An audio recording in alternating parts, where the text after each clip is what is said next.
So let's look at the damages that a narcissist may cause to your brain, or maybe your nervous system, the constant abuse of narcissist, particularly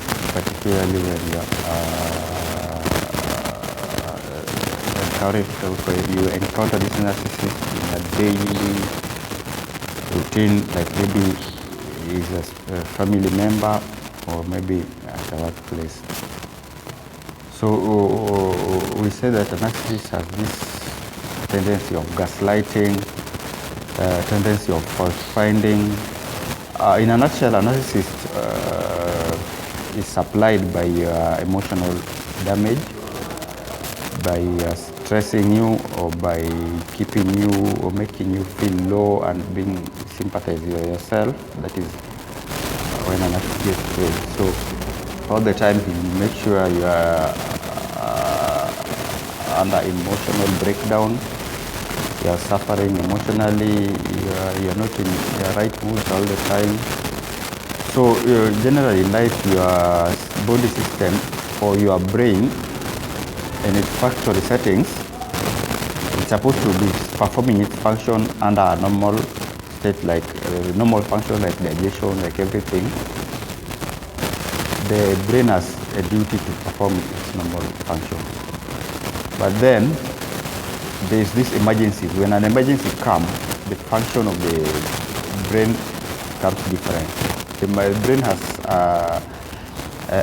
its way of responding to a distress call, or maybe an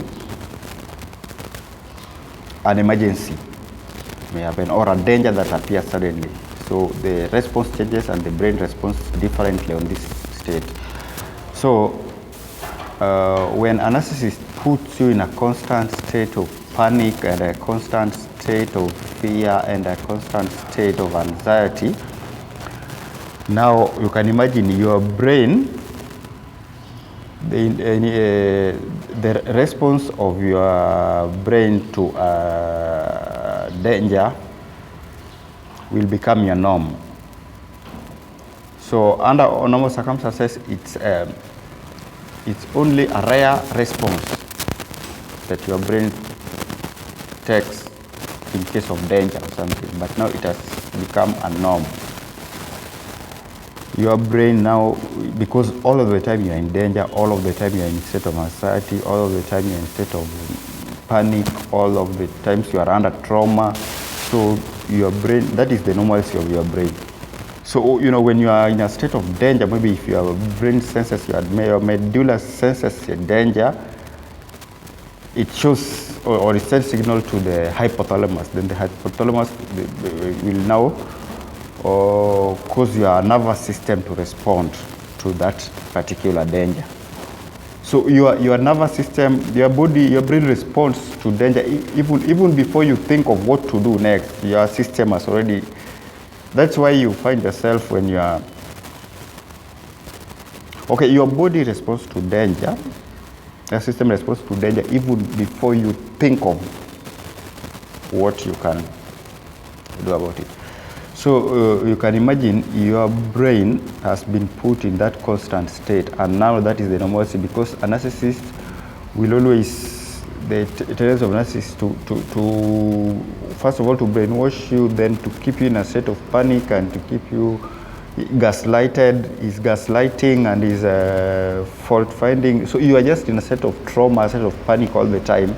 Now your brain, it makes your brain be in that state of responding to danger all the time. So you can imagine, because your brain, when it responds to a danger, it sends signal to your nervous system. Your blood pressure will increase. Your pumping, the pumping system, the blood pumping will be high. Then so many abrupt changes will occur in your body. So when you are in this state all the time, it sends your body, and it happens for a long time. Now you see your whole system will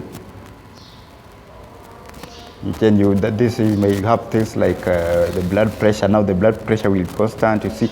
So you might have complications that may come due to this narcissistic traits or behaviors that they cause to you. So I thought it wise to tell you that.